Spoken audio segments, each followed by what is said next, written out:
વિખ્યાત અર્થશાસ્ત્રી અને ભારતના આયોજન પંચના પૂર્વ ઉપાધ્યક્ષ અને પૂર્વ નાણાં સચિવ પદ્મ વિભૂષણ મોન્ટેકસિંહ આહલુવાલિયાએ નર્મદા જિલ્લાના એકતાનગર ખાતે વિશ્વની સૌથી ઊંચી 182 મીટરની સરદાર વલ્લભભાઈ પટેલની પ્રતિમા સ્ટેચ્યુ ઓફ યુનિટીની મુલાકાત લીધી હતી અને સરદાર વલ્લભભાઈ પટેલને ભાવાંજલિ અર્પી અને વિશ્વની સૌથી વિરાટ પ્રતિમાની ભવ્યતાના દર્શન કર્યા હતા.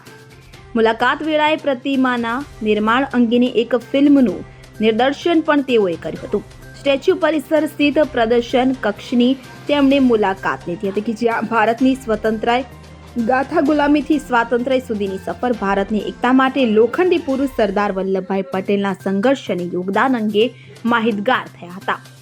તો સાથે જ સ્ટેચ્યુ ઓફ યુનિટીની વ્યુઇંગ ગેલેરીમાંથી સરદાર સરોવર, નર્મદા ડેમ અને વિંધ્યાચલ સાતપુડા ગિરિમાળાનું પ્રાકૃતિક સૌંદર્ય નિહાળ્યું હતું. મુલાકાત દરમિયાન એસઓયુના ગાઈડે સ્ટેચ્યુ ઓફ યુનિટીના સમગ્ર નિર્માણ કાર્ય અને પ્રોજેક્ટની વિશેષતાની માહિતી આહલુવાલિયાને આપી હતી. મુલાકાત બાદ મોન્ટેકસિંઘે પોતાનો પ્રતિભાવ આપતા જણાવ્યું હતું કે સ્ટેચ્યુ ઓફ યુનિટીની આજની મુલાકાત અદ્ભુત રહી છે. સરદાર પટેલે આઝાદીમાં અને તે બાદ આ દેશને અખંડ બનાવવા માટે મહત્વની ભૂમિકા ભજવી હતી અને અહીંયા સરદાર પટેલનું વૈશ્વિક કક્ષાનું સ્મારક જોઈને હું ખુશ થયો છું.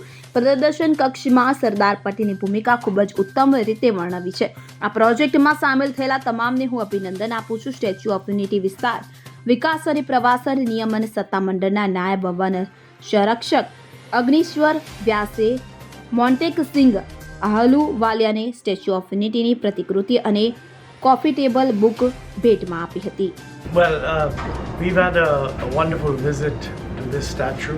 You know, as I wrote in the book, my generation grew up very aware of the role, enormous role that Sardar Patel played after independence in making this a united country. So it's really nice to see a world-class memorial in his memory, and I particularly want to congratulate L&T for transforming a 30-foot statue into a metal rendering of what I believe is the tallest statue in the world so far.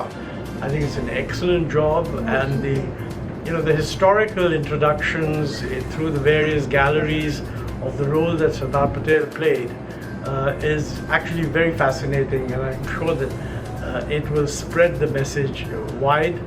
And my congratulations to all the people involved in the project, and particularly in maintaining it, because the real task will be in making sure that larger and larger numbers of people come and find it gratifying, which I think they will. So, congratulations everybody. Thank you. જ્યોતિ જગતાપ સાથે CN24 news Narmada. હવે જુઓ દેશ દુનિયાની તમામ ખબરો તમારી આંગળીના ટેરવે.